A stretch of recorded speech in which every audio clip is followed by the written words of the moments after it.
I need support staff to clear the room. Stand up and walk, now!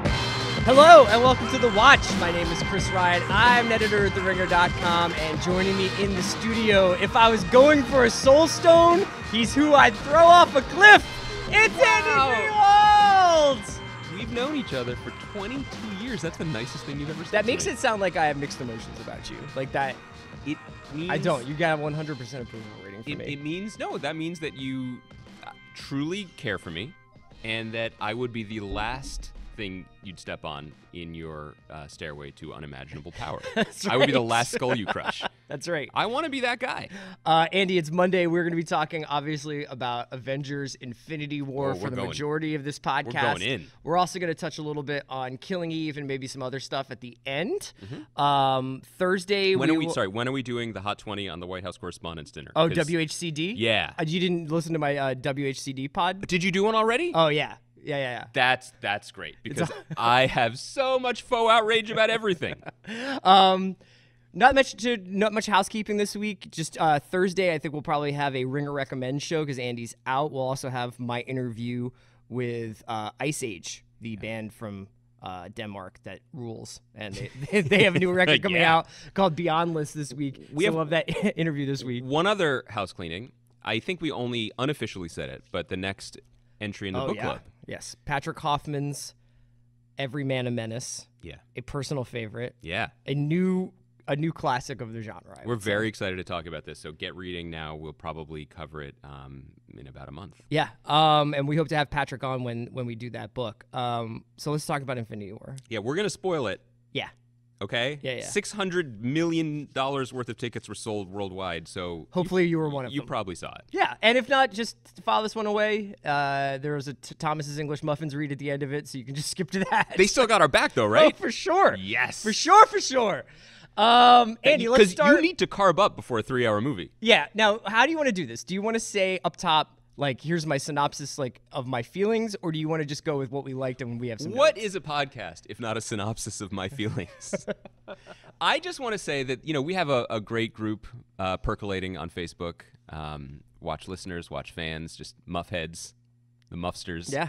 And I did notice, it popped across my feed, that there were some people out there clucking this weekend, just anticipating my hatred of this film. Well, you don't do yourself any favors. You can be a little bit of a Debbie Downer when it comes to some of this stuff. Wow, I thought you were going to wait until you had 5 Infinity Stones to throw me off a cliff. Wow. It took like 6 minutes of the podcast. Guys, I kind of loved it. Yeah. I loved it. Yeah. Look, there are many things that we're going to communicate about this movie. We're going to talk about highs and lows and in between and why we liked it and the ways that we liked it. Some notes we might have. Yeah. Sure. And also the ways that I think that we liked it creatively, and also the ways that it was just a complete marvel, pun intended, of structure and how they pulled this off. Yeah. Is truly astounding. And I would say that even if I didn't like the movie, frankly. But look, I was a comic book kid. I loved comic books. Reading comic books, particularly Marvel comic books, as a kid from like age 10 to 17 or 18, shaped how I think about storytelling and what excites me about storytelling, the possibilities of it. And probably more than any other comic book movie, this captured a large portion of it. In terms of its spectacle, in terms of its ambition, in terms of its overlap. And also, yes, I'm going to say this, in terms of its stakes. Now, we can get into this from a whole different bunch of on-ramps. But I did immediately want to begin by targeting the criticism of this movie that I've seen out there that I think is more or less invalid. The idea that this movie has no stakes, because the large number of deaths that occur at the end of it are, of course, going to be wiped away in large part in the Untitled Avengers sequel coming next summer, the one they filmed in tandem with this movie. Guys, this is a children's movie, okay? I understand that because we all see this and the cultural industrial complex demands that we podcast about it and write 100,000 headlines and do everything that we do in culture now and cover it and take it seriously. This is a movie for younger people. It's cool that we like it. I liked it. But this is a movie for younger people. And one of the things that was most indelible about reading comic books as a younger person was skating up to the edge of heavy thoughts like death, peering over the edge and then being able to know that you're going to be safely pulled back. Probably the most influential comic book I ever read as a kid. I'm going to say this, and I can't even believe I'm saying these words out loud. Are you ready for this, Chris? Sure. West Coast Avengers Annual 2. Okay. I had to Google it. It wasn't that much in the hard drive. This was an issue where the West Coast Avengers, which was a thing, like Hawkeye and Tigra, who was a lady who was a tiger. Yeah, I remember her. They lived in L.A. Anyway, it's a good choice. The weather's good. Great food in Koreatown. They were transported to the realm of death, who is a character in the Marvel Universe, and by the way, is Thanos' girlfriend in the comics. Probably a good editorial decision not to include that. It really ups his sort of midlife crisis that he's having. Yeah, he seems a lot more like exactly. I mean, everyone who buys a sports car or a motorcycle. Thanos with a girlfriend is like, "What'd you do today?" Well, I kind of just put one group of people on this side and then another group of people on that side. I thought you were making the case that everyone who buys like a motorcycle after 50 is basically in love with death. Right. But anyway, in this issue, the West Coast Avengers have to fight one-on-one the East Coast Avengers, and one dies. And this is their way to rescue each other from death. And you read this, and it's incredible because this is, of course, what you want to see. This is what we do when we play the action figures against each other. Do they call them the East Coast Avengers, or is it more it's like American League, National League kind of thing? It's like OG Avengers. Okay. And then at the end of it, it's all wiped away and everybody's friends. But this thing happened, and we saw how it would play out. And that level of excitement and engagement with emotional stakes matters. And I think it's instructive. And I think that it's important to look at this movie for yourself, and you can have your own issues with it as an adult human, if hopefully most of the people listening to this are adult humans. But also look at our friend Sean Fantasy's Twitter feed, where he screenshotted his 14-year-old sister's reaction to it. And younger people who have never seen a movie like this or engaged with storytelling like this, where people could die. And what that means in their process, it's a baby step towards larger art and storytelling, I think, and I appreciated that aspect of it, and that it stayed true to it. Yeah, I think that you hit on something in your opening statement that is very important, and probably the thing that made this film feel just a little bit special was the relationship it has, not just to the comic book characters, but to comic book storytelling, and to the idea of a crossover event. Yeah. So it's been a long time since I found myself thumbing through the stacks at a comic book store, but one of my favorite things was always these collections that would bring together multiple titles under one story umbrella. And I thought that they did something kind of ingenious in this movie, which is that it is essentially, especially the first two acts, a collection of 25-minute movies. Yes. It's just... And then I was worried that what was going to happen was that we were going to be constantly ripped away from scenes just as something was getting interesting. Just as anybody started to get a little bit of chemistry, just as a plot or some kind of vibe started going, you'd get yanked back down to Wakanda, or you'd get yanked back to New York, or you get yanked into space, and that you wouldn't feel ever in the moment. It's really hard to do that in these movies, and I think that the first two Avengers movies really suffered because of it. Totally right. Too much cross-cutting, too much racing around the world. And this is something that's been plaguing not just Marvel movies, but even Star Wars movies. I like Rogue One a lot, but there's a lot of planet hopping in Rogue One. There's a lot of we got to go over this planet and rescue this guy now.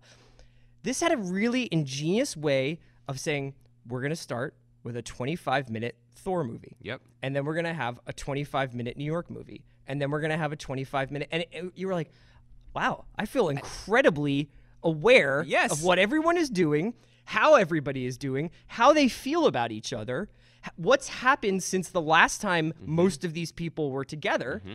And you immediately just have this vibe. And then crucially, the vibe is fucking awesome. Yeah. It's a good hang. It's way more what I think we expected than the first two movies. I agree. It's way more, we're chopping it up.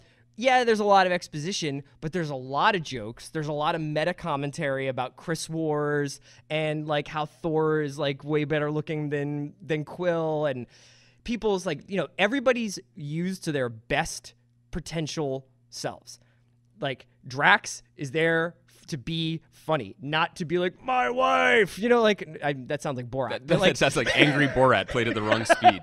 So I just thought that it RPM did a Borat. great job of understanding the best use of each character and seeing the larger playing field, which is often something that's plagued Marvel, because if it's been around for 10 10 years now, but I would say only within the last 10 movies do they actually know where they're going, maybe.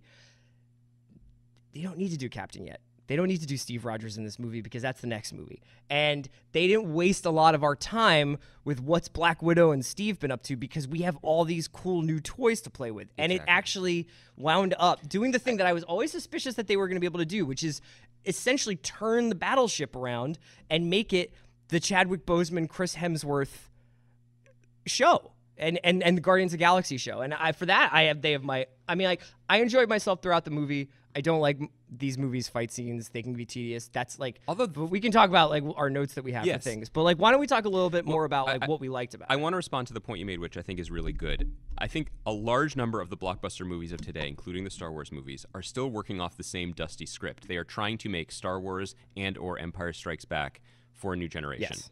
And they are chasing the ideal of those movies with today's toys and today's attention span and today's corporate and audience expectations.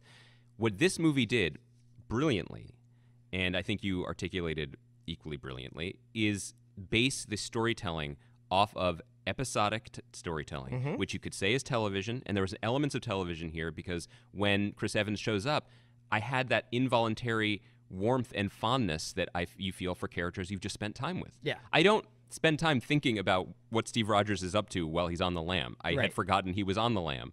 But when he shows up and they have that moment and the Alan Silvestri score kicks in, I have it involuntarily, and they understood that. Yeah. But so you could look at TV, or what you could do is go all the way back to comic books, and I think you said this exactly right.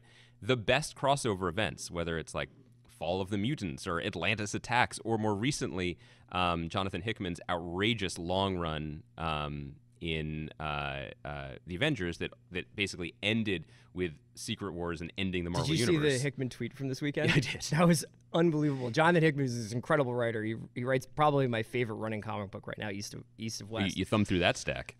He said that he was on like his favorite football message board and there was like Avengers theories flying around and he jumped in there and someone was like, you don't know what you're talking about. That's comic book fandom. But all of those storylines that we're talking about, they all are made up of individual issues that tell a specific story or mission, A to B, and then all of those foreground or things, background different characters. Yeah. And then ultimately they all end up in the same place or adding to the same story. Okay, so going into the things that we particularly liked and that I was particularly impressed with, I was surprised how much this was a Thor and Guardians of the Galaxy movie. How much your knowledge or understanding of this movie depended on seeing the last Thor movie, which you know I loved, but also felt kind of like an outlier, but also the Guardians of the Galaxy movie. I did not realize the debt of gratitude that Marvel and Kevin Feige owe to James Gunn for expanding the very emotional important palette, the creative palette, just the comedy and the heart. It wasn't until I saw how they were folded into this, like egg whites into a batter. Yeah. To literally to do the same thing as egg whites, to lighten and lift how important Guardians of the Galaxy were, and what a remarkable job he had done creating strongly grounded, identifiable, emotional beats and backstories for these characters. Yeah. They carried this movie in a way that I was surprised with, and in fact, they made the Earthbound characters feel a little bit leaden and uninteresting in comparison. There's very interesting decisions made on who they group together. I really actually also enjoyed Doctor Strange, Tony Stark, and Peter Parker together. Yeah. I thought that those three actors had a fucking blast with each other, pretty obviously. Yeah. Like, oh, we're using we're using fake names. Like, so I'm Spider-Man. I thought that they probably had the most inane, like, why did you do that moments? You know, like that group of people of the like, wait, we need to put Thanos asleep and try to get his glove off rather than someone just like basically blow this guy's head up or whatever you have to do. But I thought that the groupings of people together, the ability to see, like, you know what, Cumberbatch, Downey, and Holland would be really good just doing stuff in a room together. And Hemsworth, Pratt, Saldana, like, and fake Bradley Cooper would be really good bouncing off each. But your point about the debt they owe James Gunn, that's kind of what I was talking about with the Battleship. It's like, this is actually now their franchise. It's their universe. It's not actually Captain America and Iron Man.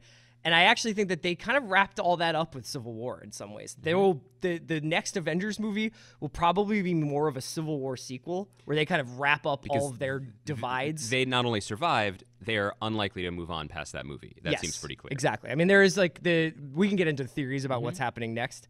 I do want to talk a little bit about some of the people that we thought like particularly like acquitted themselves well. I retroactively now, and this is kind of the nice thing about these movies, is that like I had to open up the plot for Infinity War right now because like I can't quite remember what order these things happened in. So these movies do not necessarily like stay with you like The Master. I'm just like saying straight up. They don't linger in thoughts. Right. But I will say that I have now retroactively just like forgotten the stuff I didn't like about Ragnarok, you know? And so that was more of like an experiential, like that movie was 45 minutes too long and stop telling me it's as funny as the last detail, you know, like it was like, that I movie actually, was short, but it felt long to me. Yeah, the entire extra Kate Blanchett fight at the end is like, come on, just get off the planet. Okay. So I retroactively enjoy that. And I have to say now, after seeing Ragnarok and this, can you think of a better 2-movie superhero run than what Hemsworth has had right now? No, and Hemsworth, once they let him be funny and stop dyeing his eyebrows, he is the biggest star. Also, in like these kind things. of a badass in this movie. I was like pretty into it. Yeah. I was probably, damn dog, you got that Groot hammer? I mean, this is pretty cool. The thing about this that the movie's understood and that this movie really captured is that one of the things that people who love comic books love about comic books is how operatically ridiculous they can be. Yeah. People who love comic books love them because of the extremity of all emotion, you know? When I say that, it's not the ridiculousness of like boom pow on the old Batman series. It's the fact that that Thor held open the aperture of a forge so that a dying star could ignite and create a new hammer that was sealed together by the cut off arm of a bratty teenage tree alien. Yeah. Yeah. What other storyline is going to give you that, Yeah. you know? And so he and the Guardians and the larger universe story, freed from the bounds of Earth expectation or grounded storytelling or frankly, whatever. like as one of the like card-carrying founding members of the Robert Downey Jr. fan club, freed a little bit of like him chewing scenery. It felt terrific. And I think Hemsworth is truly a movie star in a wonderful way.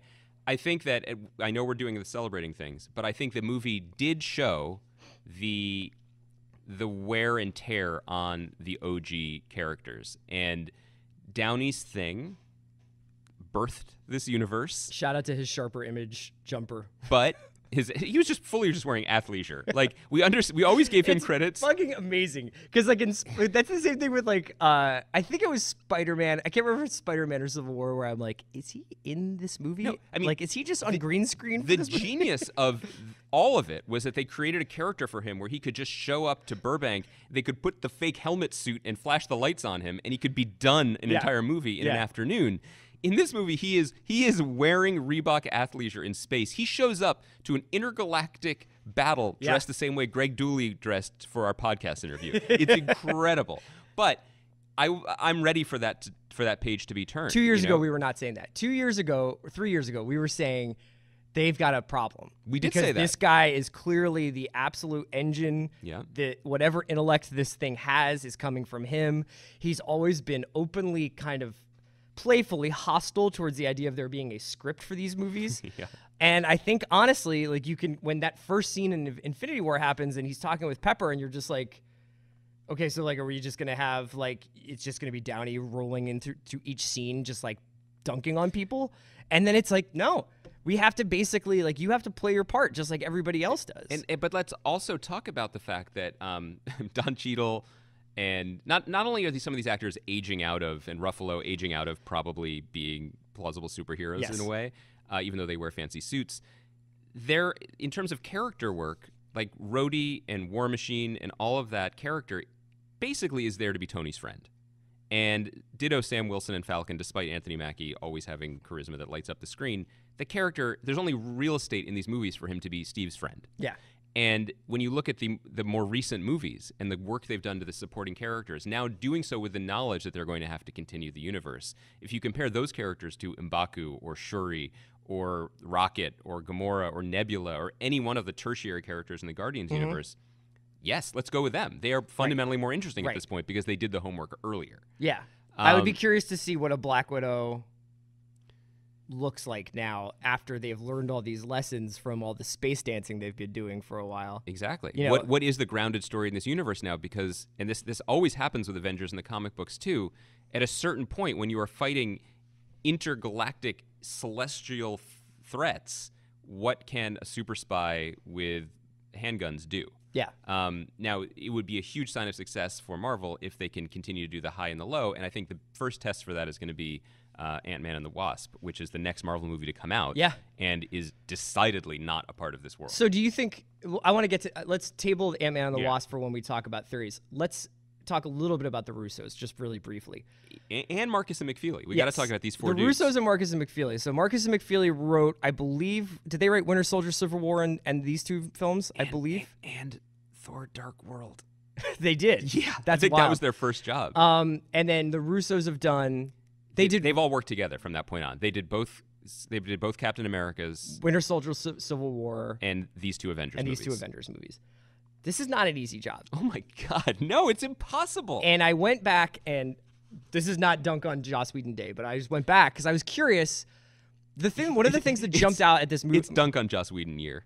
One of the things that jumped out about this movie to me immediately was the New York attack, and basically the second set of scenes where Tony Stark's talking to Stephen Strange, and Peter Parker shows up eventually. And Banner is there. Yeah, and Banner's there. And so I went back and watched the New York attack from the first Avengers movie. And it is so fucking corny to watch them be like, you guys can't see me, but I'm like pretending to run like... The cameras are on. They but can. It's just like, I've got them. Come here. You know, like it's like really, really, really comic-y. This also goes back to like that weird like flat color palette that Marvel was shooting with. It felt like, are you guys using the Golden Girls cameras to shoot this? I saw a still from Avengers. Yeah. And remembering how they dressed Captain America in the movie, which was a little more accurate to the way the comic book character is usually portrayed. But I saw that still, and I did a double take. It was like seeing a still from the He looks like Father John Misty now, but the still looked like an image from the Roger Corman Fantastic Four movie that Marvel disappeared in the 80s. It looked completely separate from what it's become, and that was 6 years ago? Yeah. And now, this coming from somebody who would love for us all to just take a time out with, like, cities being like, is this a terrorist attack? Yep. No, it's aliens! Like, that whole, like, bit is not my favorite. But the way that they shot that, where it's, like, inside the sanctum, they're talking, Stark hears something, and that they do stuff like, oh, there's noises outside. And then you can see through the pane glass windows people running across. And then they keep on Tony, and Tony walks out, and Tony's there. And that one shot of the car crash that hits Tony, almost hits Tony, hits the light post, and he's like, you guys get these people. And he keeps moving, and it stays on him, and you don't get to see around the corner until the very last second. That's Jaws shit. That's how Steven Spielberg makes things. That's where you develop tension to make people invest in the moment.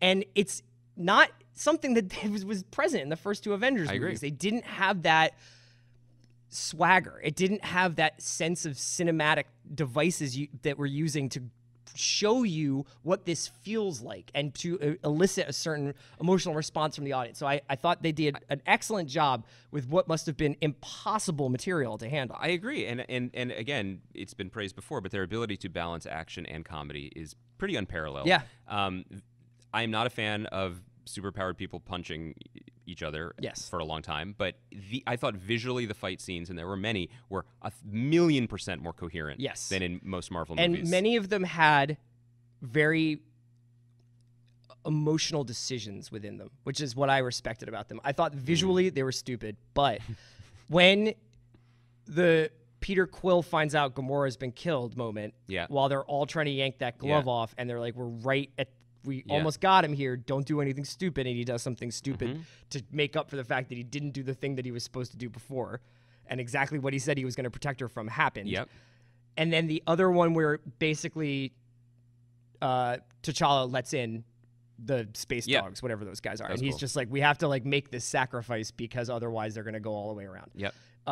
I thought that they did a really good job of putting emotional stakes within these fight scenes. Did you have any other people you wanted to shout out as winners? I just want to say, for people who want to know more clearly what we're talking about the coherence of fight scenes, the one that sticks out to me is in Ultron when there's Tony in the Hulkbuster suit versus the Hulk, which is a scene that the people who do the toy department insist being in, that needs to be in the movie because you need the new toys and you always want to see who's stronger. And they literally ruin like $27 trillion and I have have no idea what was happening, and I couldn't care less. Right. And there wasn't a moment like this in the movie. I think that at the risk of sounding like of overpraising these four people, this hasn't been done before. Yeah. Now, we're not saying that these guys are Kubrick. We're not saying they write dialogue like Tony Gilroy or whatever. But what they did in terms of corralling IP and expectations and hammering it into something coherent and making the best out of some tough situations. Some of the more incredible bits of writing acrobatics in this movie were when they had to create emotional stakes and then pay them off 5 minutes later. We know that Gamora is Thanos' daughter because she said so in 2 movies. What does that mean? Yeah. They had to establish that in flashback and then pay it off 10 minutes later, 5 minutes later in the movie. That's not elegant, but that's making do. And more than anything else, that is the next level cinematic ability of this century. Okay. You know, we're not saying this is the 70s again. Yeah. But this is remarkable for There's the no moment. reason why there has always been this trash heap at the top. Like the idea that the superheroes have ruined what would have been summer movie fare, and that like if not for superheroes, we would get Jaws every summer, is not true. Yeah. You know, I mean, like, and I think that they have done a really good job of, in the last 18 months, especially with Spider-Man, Thor, Black Panther, and this movie, making these movies feel more contemporary, more urgent, more connected to how people talk and how people think. And I think that can only be valuable. I think we have a couple more things we want to say about this, so I want to take a break to hear from our sponsors, and then we'll come back. We're going to talk a little bit about Thanos. MVPs, LVPs. MVPs, LVPs, and we're going to talk a little bit about some things we might have some notes on. We're back, Andy. Yep. Before we get to awards, if you want to do MVP, LVP, I want to talk a little bit about Brolin. Is it Brolin? Is it Brolic? Or is it Josh Swollen? My guy did a pretty good job considering the fact that it's basically like Barney with a friggin' like medieval times glove. Like he did some good stuff in there. I was shocked how much of him was there. Yeah. Like I thought like, oh, Thanos is gonna be kind of like, he shows up and he's like floating on a moon and he's like, oh, I'm gonna kill everybody, and then they're like, no, he's like in a lot of scenes. A lot of the work of the movie is giving him emotional weight. Yeah. Giving him a reasoning for what he's doing. And coming the closest I think any of these movies have come to solving Marvel's villain problem. He was not only much more powerful than everyone else, there were stakes to him. Now whether you bought them or not depends on whether you were willing to buy the screenwriting acrobatics required to give him those things. Well, it requires. What did you think about the actual like Thanos' gambit? That the universe cannot sustain the amount of life that is occupying it. I want to wipe out half the planet. There are moments in watching this movie where my brain switches over and I begin to praise it from a problem-solving perspective as opposed to a storytelling perspective. In the comic books, Thanos is a power-mad demigod who's in love with death, a physical embodiment of death, and wants to win her heart by killing as many people as possible. Sure. So that's the text. This version of it, that seemed like the least bad solution to all of it, because it gave him a sense. There was a sense of sacrifice, and there was a sense of, nobility that he believed in, nobility to his purpose. Yeah. Whether we bought it or not. So I was impressed by it. Whether I bought it, I don't know. And one of the movie's failings, which we may get to, is the true potential of this glove and these stones is not something you can really do in a mainstream movie. You can only do like in a Jim Starlin comic book in the 70s when everyone involved, including like the janitor, has ingested a gallon's worth of acid.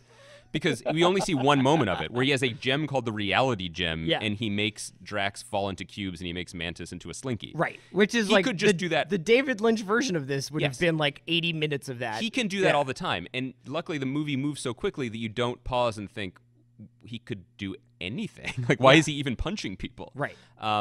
So again, given the limits of what they were working with, I was fine with it. MVP of the movie. Zoe Saldana. I was shocked by this. She's always been a good performer and a good actor and game for being painted and doing all sorts of CGI stuff. But the movie simply does not work without her performance and Brolin responding to it.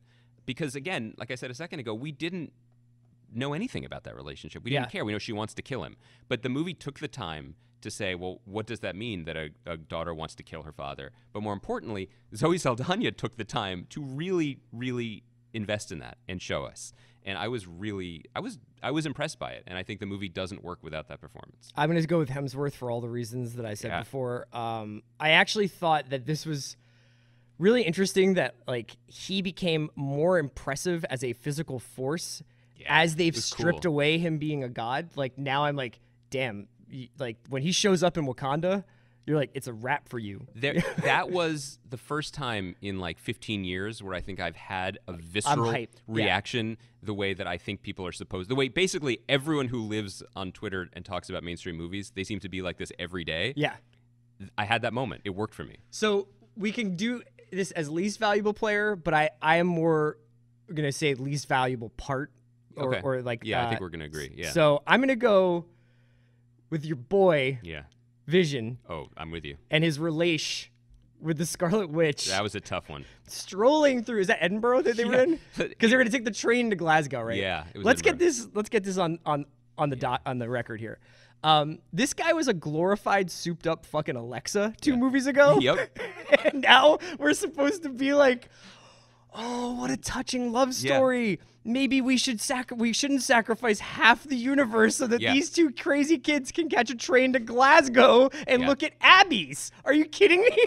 Yeah, it's like, Siri, stroke my hair and tell me I'm pretty. It's like, come on. Couldn't they just decapitate this guy, get rid of that stone, save the universe, and then be like, hey, Tony Stark, here's an action item, like rebuild this dude. How about this? In his spare time, Tony Stark can build a spider suit with 8 retractable arms that can allow a boy to survive in space. I think he could construct a new boyfriend for young Sokovia over here. I don't think it's that far outside the realm of possibility. Anything is literally possible. We see this in this movie. I know. And these kids are just like, no, we really, really wanted to go antiquing in Glasgow. This is magic. These 2 don't work. And I think they knew that, and I also think they felt the need to service the attention paid to them in previous movies and to pay off the fact that some segment of fanboys is like, no, the robot and the witch got married. None of that ever really made sense. If you want to read a good Vision story, read the newly collected story that Tom King wrote. It's one of the best comics Marvel has published in 20 years. That kind of gets into what that character could or should be. This didn't work at all, and the attempts to make it emotional did not work. Does the Infinity Stone in the Tom King comic, does that also magically grow back Paul Bettany's hair? Well, I mean, look, the MVP is Paul Bettany's wardrobe guy on the press tour.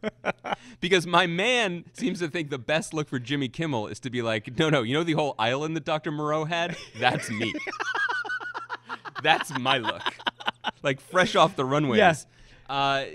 That doesn't work, and I don't think anyone cares. In my free time, I enjoy collecting linen outfits and doing genetic experiments. I wouldn't believe it. Yeah. You know what that guy definitely has done before? Taken a push pin and just pushed it into a butterfly. Like, that's something he's done, probably while it was alive. I respect Elizabeth Olsen's look when she's about to turn dust, and she's just like, I kind of welcome this. Yes. And I think that's a moment when the character... Get me to Wind River too. That's when the character and actor definitely dovetailed. Yeah, it just didn't work. One thing that also didn't fully work to me, and I think that you may disagree on this, is I think... and I feel like this is a low-key comment that no one's going to support, I don't think Doctor Strange is working, guys. I actually do disagree with you. I thought he was pretty charming. And I mean, we're talking about retroactive opinions. Like, in retrospect, Doctor Strange is a pretty... Yes. Like, what? Were you going to say good or bad movie? Bad. Oh, I mean, it's got Pangborn. Yes. In which case, so it's already a top 5 It's a Marvel classic movie? film for its pickup basketball And it has scenes. some, like, interesting efforts where they're like, oh, you're trying to make a psychedelic Marvel movie. Like, I get it. But it maybe in retrospect is not a good movie. Yes, and I think and now I'm like, but I actually was just like, I thought Cumberbatch was used just enough. Cumberbatch is doing his best and having a good time, and the goatee off between him and Downey paid dividends. Yes. But I just think this is an Two example Sherlocks. of they wanted yeah. the character, Yeah. and it wasn't the right time for this movie to happen in a way. What I mean is, what's cool about Doctor Strange as a character in the comics and in his role in these giant crossovers is he knows fucking everything. Yeah. And his approach into it is always super weird and oblique. And they did pay service to that with his running the options, running all the different simulations of what would happen. But in the narrative of the character and in the movies, he's the new guy. Yeah. And as new as Spider-Man, basically. And so that didn't work for me. But the other thing was, the movies, I think, succeed because Kevin Feige and his people made a smart choice not to tip too far into weird. They have a pretty firm handle on what's possible and what's not. And as we said, the level of surreality is Mantis is a slinky for a minute. Mm-hmm. They don't go past that, really. And the end result of that strategy is that Doctor Strange's abilities seem to be making cool hand gestures and causing force fields and teleporting people. Yeah. And I'm like, well, okay. He doesn't seem as interesting to me because of that. So I was disappointed in that. Yeah. Do you have any notes on anything else before we get to like what's this mean for the future? I think this is Bradley Cooper's best work since Burnt. I think that he was tremendous. That was a tour de force. It really was. I would like it was a great performance. To have an inside the actor's studio. Yes. With Rocket sitting there, with Bradley voicing it, and like people asking him questions. Like it was fantastic. It made me more interested in A Star Is Born. Just I because couldn't be of his more performance. interested in The Star Is Born. That guy learned to fucking sing for this movie. Are you kidding me? Well, he knows how to make a raccoon interesting. Yeah. I mean, he could probably... I'm all in on Coops, Cooper man. could rebuild the Vision now. They got to make Silver Linings 2 after the Super Bowl now. Listen, that's a whole other podcast. All those secondary Guardians characters, Dave Bautista, terrific. Yep. Thrilled every time he talked. Really funny, really strong. Shout out to Marcus and McFeely for finding a emotional through line for CGI. Hugo Weaving? Teenage. No, that wasn't him. Oh, wait, wasn't Hugo Weaving? Wait, let me take this point again. Finding a through line for CGI teenage Groot. Oh, yeah. Making him job. be a disaffected teenager and then sacrificing part of himself to join in on the story. I mean, what are we even talking about? And how much time did they spend thinking about how to make that work? Red Skull cameo, not Hugo Weaving. I bet not, because that dude was like, if I ever have to do another one of these movies, it will be too soon. And I didn't know if they were just like, I've always been waiting. Whenever these guys are like, I fucking signed a nine movie contract, guys. Like, Sebastian Stan is on a 9-movie contract. Sebastian Stan during this press tour looked like a hostage. I mean, like, I would not be surprised to see those eyes. Because he's waiting for the call, man. He's Lamar Jackson at the end of the first round being like, yeah, you got it, you're Cap. Yeah, but what happens? Like, what happens if they don't, though? That's what I'm saying. What happens if they're like, you know what? Yeah, Josh Rosen's going to be Cap. Yeah, like, you know what? We feel like we got a lot of Groot to look at. You know, we promised Anthony Mackie a shot. Like, that's all in play, too. Yeah. And he's like, I could show up with one arm and weird hair for the next 12 years and be like, it's been a long winter, Winter Soldier. Let's talk about that. I mean, Bucky, it doesn't work, right? Like, he made sense in the first Captain America movie. He made sense a little bit as the villain in Winter Soldier. Yeah. Since then, unless you subscribe, and I'm starting to the fan theory that Steve and Bucky are meant for each other and are deeply romantically in love, which tracks in these movies. And by the way, please go for that. Yeah. Save it for the Howard Zen pod. The character doesn't make sense until Bradley Cooper, as a talking raccoon, is like, I'm coming for your arm. All of a sudden, I like the guy again. Right. Like, you need that little extra seasoning on these characters. Otherwise, they're just not interesting on their own. So I want to talk about what this means going forward. We should talk about the end of the movie and what's... So the end of the movie... everybody's compared it to The Leftovers. I found the Lindelof impact on this movie to be quite significant, both in terms of like possible time-shifting alternate realities and also the very Leftovers end. I would also say that the thing that fascinates me, and we have an exit survey on the site that I wrote a little bit about this, and I've read on Reddit a little bit about this, about how right around the time of the Fox merger, is that like done? Are they still working that out? Like, all I know is that I have no financial insight into the Fox this, Disney merger. But creatively, the people who I've spoken to who work at some of these places are acting like this is happening. Okay, so that's important to note because this is not my like original observation, but it's widely understood that since that sort of became in play, the amount of hand tipping that Marvel has done about 8 years from next now, phase. 7 years from now, has dipped down a lot. From where at Comic-Con in 2015, they were talking already about Infinity War, you know, or whatever. Now you have this whole other IP possibly being merged with the MCU. And by IP in this case, you're talking about the Fantastic Four universe and the X-Men because universe. some people think, okay, so once presumably Thanos will be felled in the next movie. What's next? Is that Galactus? Galactus. Sorry, my deepest apologies to the Galactus family. You're off the project. Okay, that would involve Silver Surfer coming back. Well, not in this case, coming into this universe because he's for the first herald time. of Galactus, right? Yeah. Okay, and anyway, And the Fantastic it Four. also scans with their desire to make this more of a space opera than New York gets destroyed every other movie, and they, Sokovia and all this stuff. So that's interesting to keep in mind. The other two things I wanted to talk about were the quite obvious, like everybody who lives in this movie also is their contracts are up. Like there is I've heard they're not dead. Doctor Strange just vanished them right before half the people were killed. Right. And that the people who are actually alive are dead. No. Okay. I've heard that this will, but still, I think it's safe to assume that the last Iron Man and Captain America movies will be next. Yes. Look, I mean, I think I understand why we all want theories and to That's play fun. games with this, It's and fun it's to fun. think about this. Yeah. But also, the way they handled the end of the movie was very specifically not about mourning. yes, look, the movie ended when the bad guy won. Yeah. That's what they're going for. They were trying to make an Empire Strikes Back for this generation.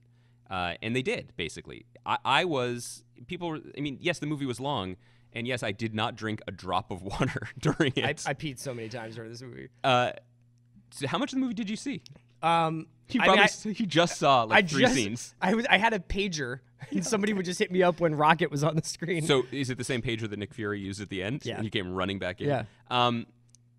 The ending was effective and surprising, which is rare for a movie that long. That usually these movies end 100 times. But the ending is that he won, and that's what happened to half the universe, and that's what we're going to deal with going forward. To your point about the merger and how that affects things, I think the important antecedent to look at is when they were making Civil War. Feige basically had multiple drafts or planning going for that movie, one in which they got Spider-Man from Sony and one in which they didn't. Who was going to play that role? And there were rumors that the Spider-Man role, as in like Iron Man's secret help, could have been Captain Marvel, could have been Black Panther in a different, could have been used differently. Sure. That's probably how they're gaming this all out now. They have a number of different plans for what they would do. He's absolutely spent a lot of time thinking about how he would do the X-Men should he get a handle on them. But he's also considered if Fox keeps the X-Men because they're doing okay with some of the characters. and Dark Phoenix is like in production, right? Yes. So we'll see about all of that. But I think that it's important to just think about the next Avengers movie is going to be the last story for those original ones who survived. Yeah. And whether they retire or die, it's going to be a mixture. Yeah. And look, we all live in a comic book universe now. No storytelling is done, whether it is Tony Stark's story or it's Roseanne's story. Like everything is going to get rebooted and returned to at some point. And the important thing is to just sort of focus on how they do it, I think. And it'll be interesting to see how they do it. To the last thing about the movie, and I'm sure everybody knows this by now, but the Nick Fury scene, which I thought was kind of well done, because it was the most leftovers-y part because we saw a glimpse that's actually of, how I Met Your Mother ends, by the way. Thanks a lot. I was just starting the series.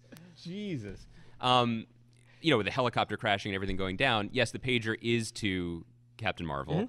And I got to say, it's weird to be a fan of structure like this. But I'm always impressed how he planned these things, because we heard a while ago that the Captain Marvel movie was a flashback movie, that it's set in the 90s. Yeah. It's filming now. And I was thinking, well, why would they do that? Why would they step away in the middle of this exciting moment? And of course, it's because we're going to see how this character came to be. We're going to learn what suspended animation or space journey she's been on. And then she will be introduced so that when she comes to save the day in the next Avengers movie, we're caught up. And the Ant-Man and Wasp, movie, will that be taking place? What timeline is that on then? we don't know, but it's very possible that it's just a glimpse of trying to keep one foot in more grounded storytelling. But it's also possible that whatever they do in that movie to rescue Michelle Pfeiffer from, the whatever, I forget what it is, the microspace. I just lost my Marvel card too. Now we're done. maybe that will play into the next one. So it's Right. all connected in a fun way. But there is no one except maybe the younger people, which is cool that they're excited or confused by this, that doesn't know that Black Panther 2 is happening and Spider-Man 2 is happening and Yeah, just don't worry Guardians about 3 it. is happening. Yeah. Just enjoy the moment. It was thrilling. It was fun. I think we're wrapped up there. Let's take a couple minutes to talk about Killing Eve, Yeah. which Because we love this show. this show is elite. Yes, it This- is. This is like how you make TV. Yo, right now it is Atlanta and it is Killing Eve, and then there's a long drop off. It's you. I mean, I think you should jump in here because we got people, I hope, hyped to watch it after the first week, and we haven't revisited.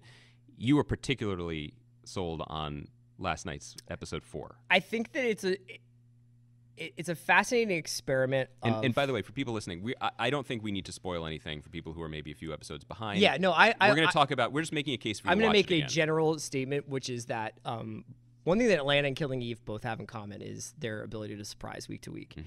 And this show could have been the same show it was in the first 3 weeks, and that would have been fine. Yeah. That would have, it could have been about obsession, and it could have been about two halves of the same coin, and it could have been about midlife boredom and early life ennui, or there could be it could have had that over the course of 6 or 8 episodes, or however many episodes this season is, and it could have had Phoebe Waller-Bridge's obscene and dark sense of humor and great European settings and charming dialogue, and we would have been fine.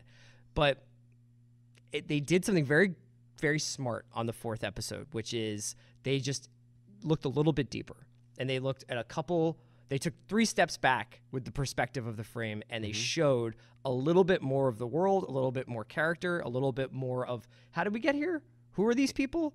What are their lives about? And it made a huge difference to me. I was already in on the show, but I feel like every time someone verges into it's a great. This is Phoebe Waller-Bridge's. We were talking about a couple weeks ago about what makes her special. This is what she does that's really amazing. Every time you think, oh, well, this is just an obscene cartoon character, but it's really funny, that person becomes incredibly emotionally vulnerable, and you can identify with them. And every moment you think, boy, I really identify with Villanelle. She does something so fucking horrifying that you're like, I got to check myself. Yeah.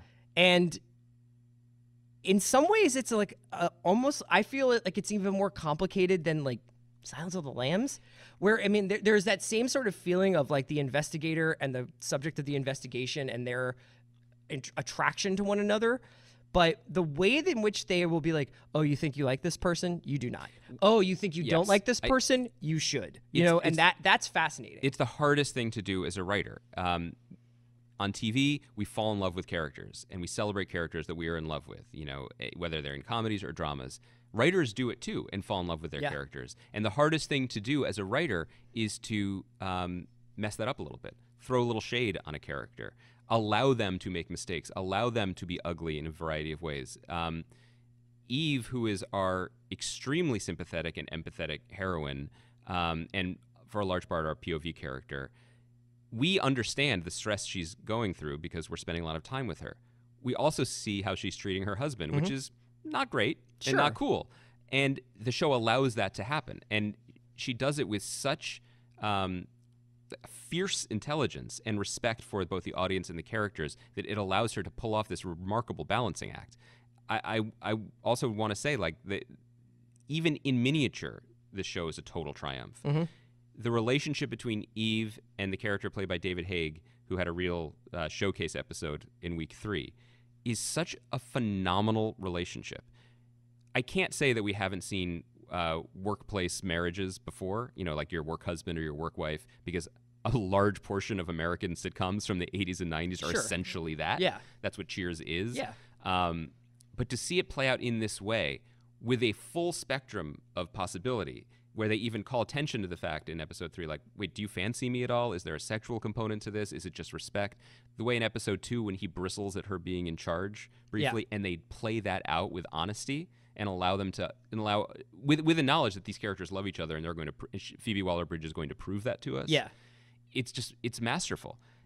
I'm only saying this because we just spent 40 minutes talking about Infinity War, but this show also passes that two-brain test, Sure. where you can watch it purely for adrenaline and thrills and excitement and character work, but you can also watch it and see a masterclass in how to do this and how to make people both scary and lovable, how to make them likable and unlikable, and make them fully whole and real.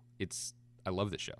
Yeah, I can't recommend it more highly. My only concern is that it's been renewed, and this is one of those shows where if you had told me going It's in in we're the going to do Orphan 8 Black hours. Zone, not necessarily in terms of like they have 3 or 4 tricks and then it gets too complicated, but if they extend this out Yes.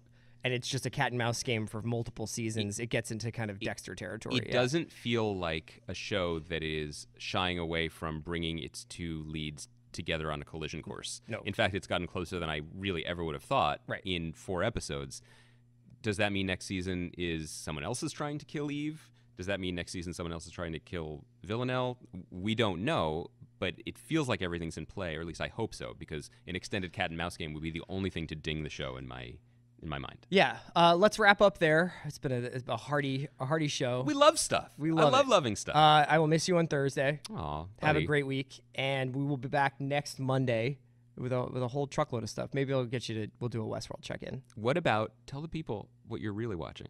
Howard's End. Howard's End on Stars. I think that we might touch on Howard's End on Thursday. Maybe I'll have Amanda come by with Juliet because they were the ones who insisted that I watch it. Do you know what kind of a Forster head I am? I do. I am a deep cut Forster head. I do. Howard's End I stayed reading these books. is phenomenal television too. It's on It's a Stars, good time right? to be watching stuff. We'll talk about all of it. Enjoy your time in the galaxy.